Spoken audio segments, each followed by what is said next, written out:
vous a masqué, a monté des marches et vous a réservé une petite surprise supplémentaire. La première conférence est la conférence Game of Thrones.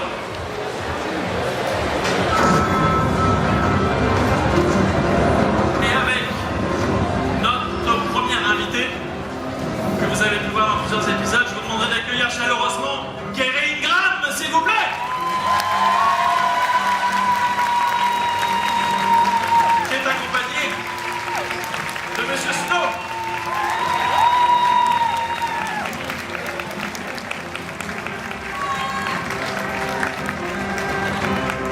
Et pour accompagner Kerry sur scène pour cette conférence, je vous demanderai d'accueillir chaleureusement Monsieur Ian McKellen, s'il vous plaît. Et Ian qui a joué aussi dans Star Wars, qui est accompagné de nos Leia. Plus fort, j'entends pas.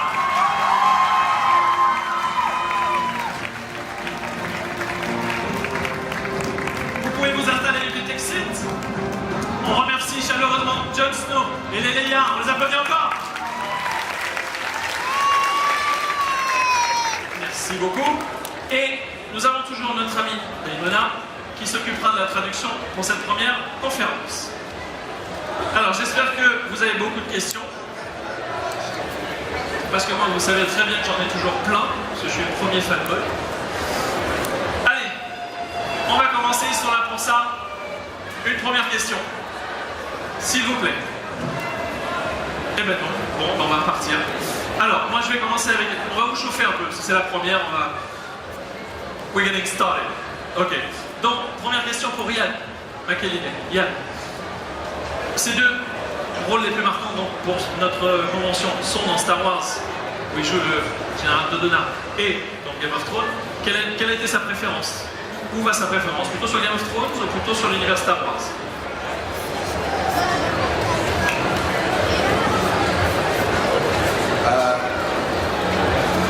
I much prefer, if I'm honest, the universe of Game of Thrones. It may be partly familiarity. I've got used to the fact that I've been in Game of Thrones for 5 years out of the 7, and it was a lovely group of people to work with. It was a very organised world. It became like a familiar home from home, so it was easy.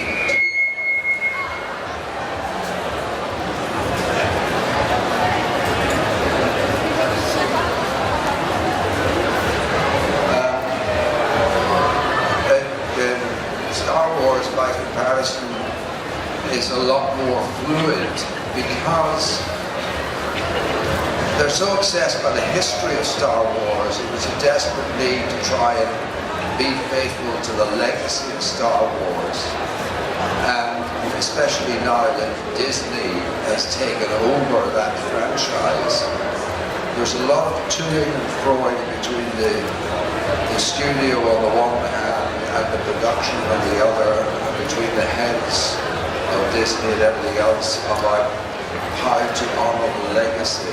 That means that the whole process is much more, it's much harder to pin down, and it makes for a more sort of like fractured world for anybody working in it. Are we finished? Are we not finished? Will we be back in a month's time, in 2 months' time, in a year's time? It's a lot less easy to sort of like get a sense of what it is because of that. Sorry, that's a very long answer. Donc son univers préféré entre les deux, ce serait Game of Thrones. Il s'est habitué à travailler sur le show pendant 5 des 7 saisons. C'était un groupe de personnes qu'il a beaucoup apprécié, et puis c'était un travail très organisé.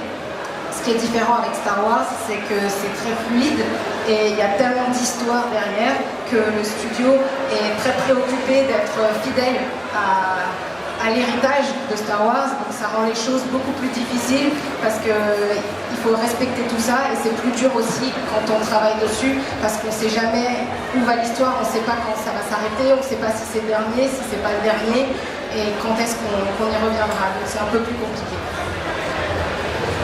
Question suivante. juste avant la question, on est en live, c'est ça? Donc on est en... On peut le dire en anglais. We're on Facebook Live right now. So we're on live in here.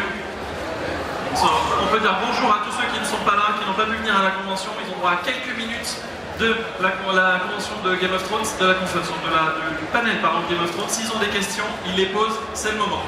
Alors, ensuite, j'ai perdu mon micro, j'ai perdu tout le monde. Là. Où êtes-vous? Là. Qui êtes-vous? Que faites-vous là? Monsieur là. J'ai une question pour les deux acteurs. Les deux acteurs, très bien. Ça serait une question. Avez-vous aimé vos caractères et aurez-vous. Comment vous expliquer? Vous avez bien. Respire, ça va faire. Êtes-vous resté le temps qu'il vous fallait ou alors ils auraient voulu rester plus longtemps ou pas en fait? Alors, est-ce qu'ils ont aimé leur personnage déjà? Et est-ce qu'ils auraient voulu que leur personnage soit plus développé ou est-ce qu'ils ont fait ce qu'ils voulaient déjà avec leur personnage? Ouais, ça.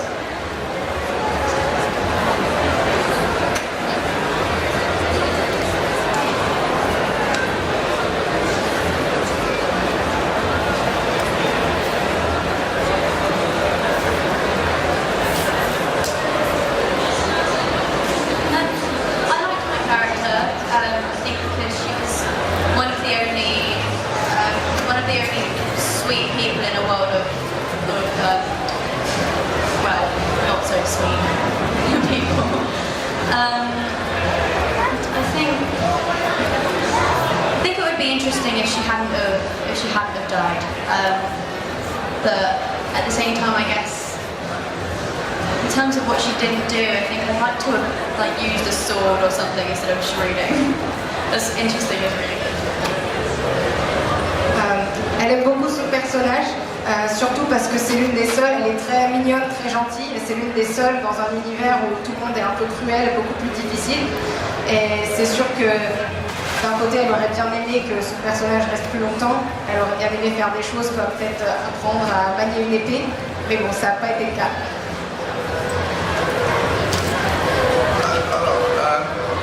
No, I love playing Barristan, and I enjoyed the fact, rather like Kerry said, I enjoyed the fact that he was one of the few decent characters in the story. I'd love to have played him for longer. I foolishly thought that he was going to be around for longer because he is in the books. So I was disappointed that he died. But at least it was a decent death and a decent exit. I thought that your exit was just so cruel.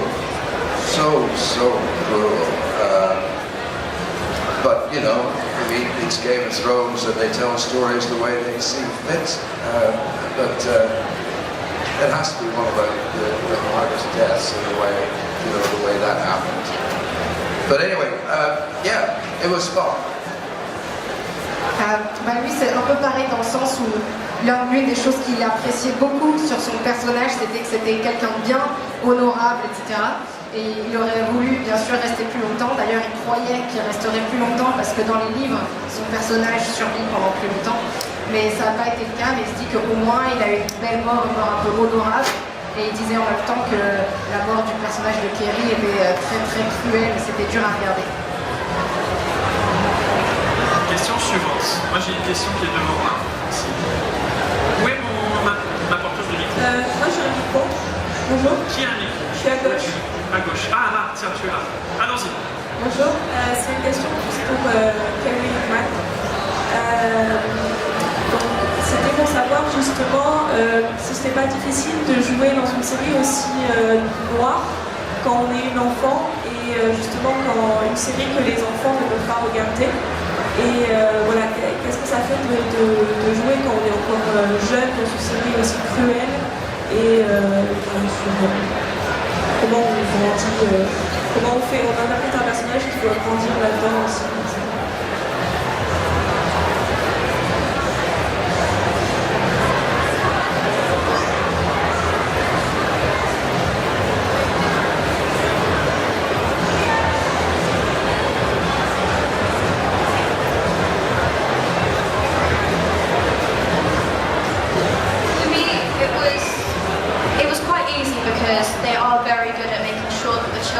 don't see or know of anything that they shouldn't in the show.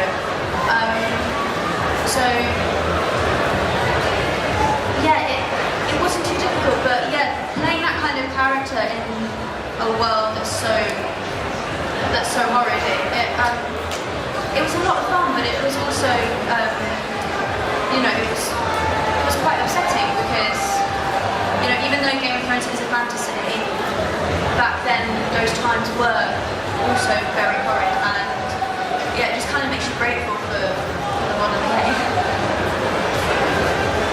Alors, techniquement, elle n'a pas trouvé ça si dur de jouer dans cet univers-là, aussi parce qu'on lui disait, elle a pas vraiment joué dans des scènes qui étaient difficiles, des situations trop difficiles pour une enfant, mais ce qui était dur, c'était de penser à cet univers et au contexte, parce que même si c'est une fiction, c'est basé un petit peu sur des temps historiques où c'était très dur comme ça pour les gens de cette époque-là, donc c'est difficile d'imaginer ça, même si c'était parfois amusant, c'était un beau challenge à jouer.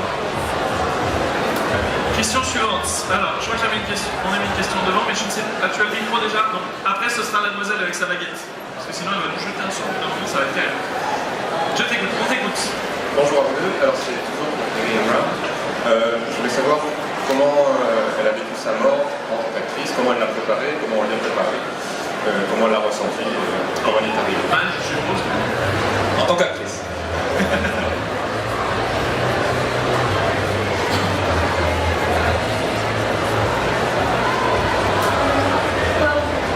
I was actually very excited for my character's death.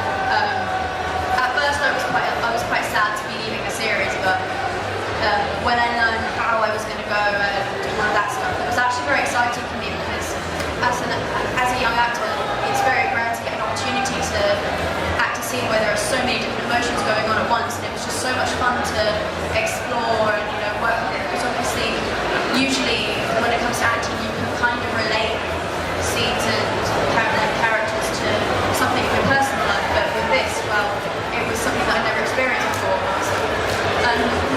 So yeah, it was a lot of fun, and it was a really, really great experience. Et bien en fait c'était plutôt positif en tant qu'actrice l'expérience sur la mort de son personnage, même si au départ elle était triste tout simplement de quitter la série.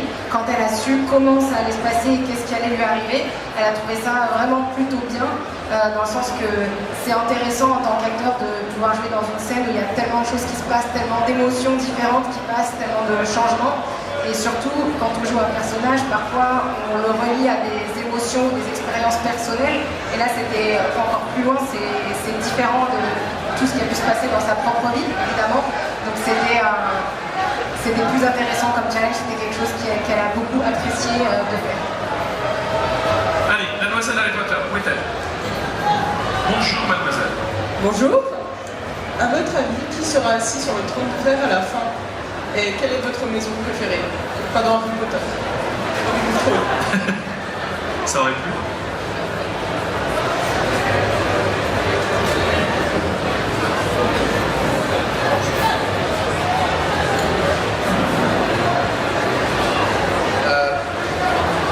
To be honest with me, despite who Barristan served, my personal favourite house in the story is the House Stark.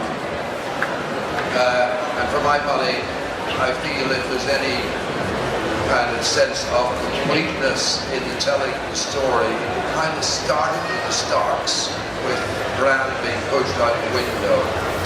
And I feel therefore in a way it should finish with the Starks. Now everybody therefore presumes that it'll probably be Jon Snow being able to know, and who knows, he may be.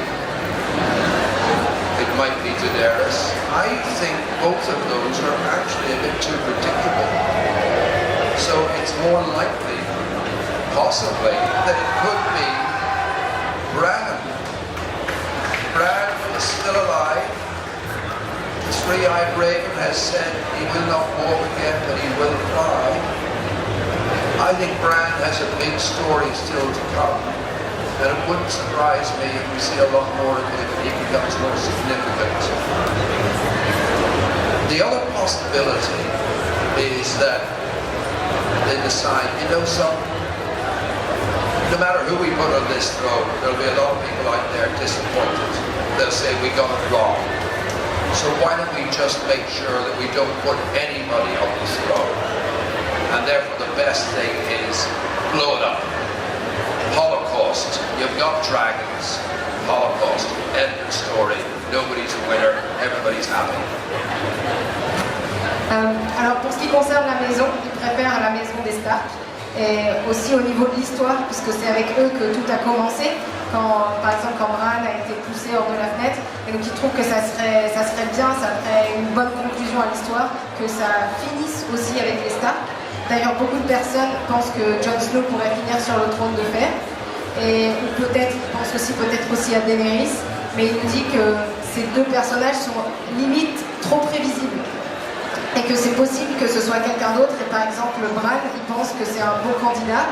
Bran c'est un Stark, il est toujours vivant, maintenant il a le pouvoir du corbeau à 3 yeux, il va probablement plus marcher, mais il va peut-être voler, on n'en sait rien. Donc ça se peut qu'il pense qu'il y a beaucoup d'histoires à raconter encore sur Bran et qu'il pourrait finir sur le trône de fer. Mais aussi que peu importe qui mettent sur le trône à la fin, il y a toujours plein de gens qui vont être déçus, puisqu'ils n'auront pas trouvé qui c'était, ou qu'ils auraient préféré que ce soit quelqu'un d'autre. Et donc une autre solution, c'est carrément de tout détruire. Et pourquoi pas, il y a des dragons, ils peuvent très bien mettre tout à feu et tout détruire, comme ça il n'y a personne et tout le monde a gagné. Alors, allez-y. Donc on a une question sur le Facebook Live. Attends. Hop. D'abord une question sur le Facebook. On est toujours en live, hein, c'est bien ça. Donc j'en profite pour ouvrir une petite parenthèse sur le Facebook Live pendant que tout le monde est en vidéo. Restez bien pour la convention d'après, pour la convention Buffy. À la fin de la convention, avec les acteurs Buffy, on aura une grosse annonce à vous faire. Restez bien branchés. Voilà, on écoute la question. Donc Véro souhaitait leur dire déjà qu'elle adorait leur personnage et elle aimerait savoir quel est le personnage qu'ils préfèrent dans la série, à part Rumeur bien sûr. Oui, bien sûr.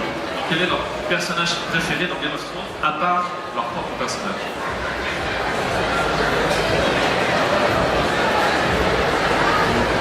Brienne, because she's really badass and she's really cool and she gets to hold a sword.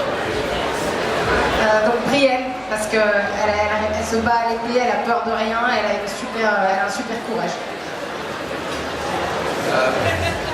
I think I'd probably go to, on the male side, I really like Bronn. He's just such a good baddie, if you like. And on the female side, in fact, if I were younger and of a different sex, I'd love to have played her, Arya. Donc lui, il va nous en donner deux. Donc en tant qu'homme, il aime bien Bronn, parce qu'il aime bien son attitude. Et sinon, s'il était plus jeune et qu'il avait été une fille, il aurait vraiment aimé pouvoir jouer Arya. Arya, très bon personnage. Alors je vois que ça se réveille un petit peu sur les questions. Vous pouvez applaudir à chaque question, c'est bien. Allez, ça se réveille un peu au milieu. Non, tu as une là et après au milieu, d'accord? On y va, vas-y. Bonjour, je voulais savoir du coup, comment est-ce que vous avez trouvé une des plus grandes scènes de bataille de la série, la bataille des bâtards? Comment ils l'ont trouvé cette scène? Est-ce qu'ils l'ont vue déjà?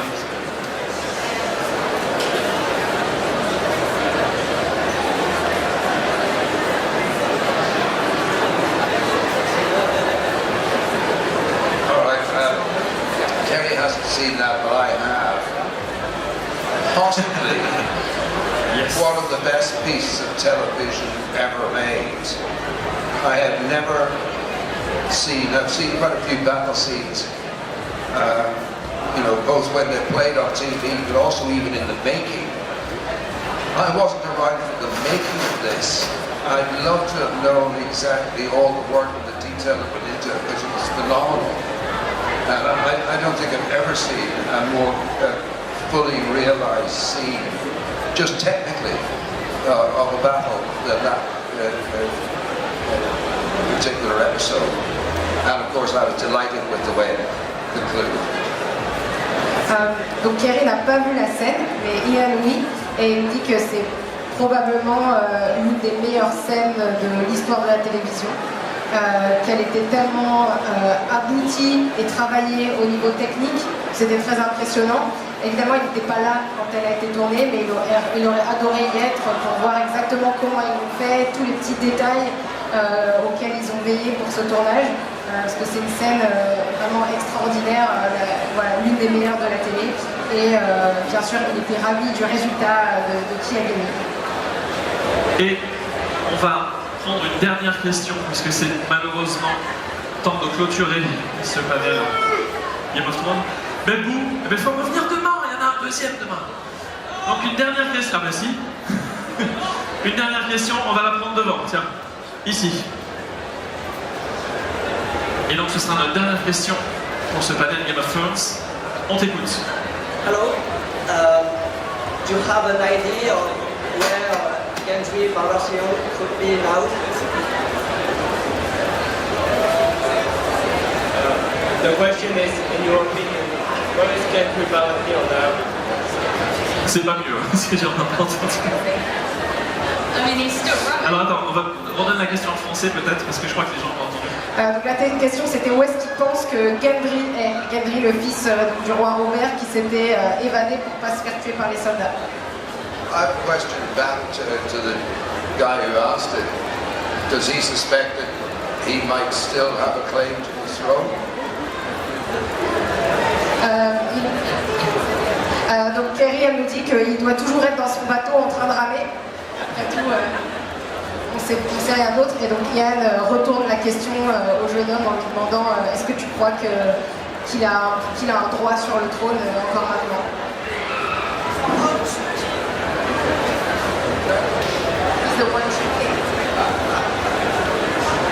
Et donc c'était juste pour Yann, c'est ça la question, c'était pour les deux. Eh bien, je crois que nous allons devoir clôturer donc cette première conférence, pardon, Game of Thrones. Allez, un peu plus fort, un peu plus fort. Là, c'est évidemment tout le monde, une salle d'applaudissements pour Monsieur Ian McElhinney.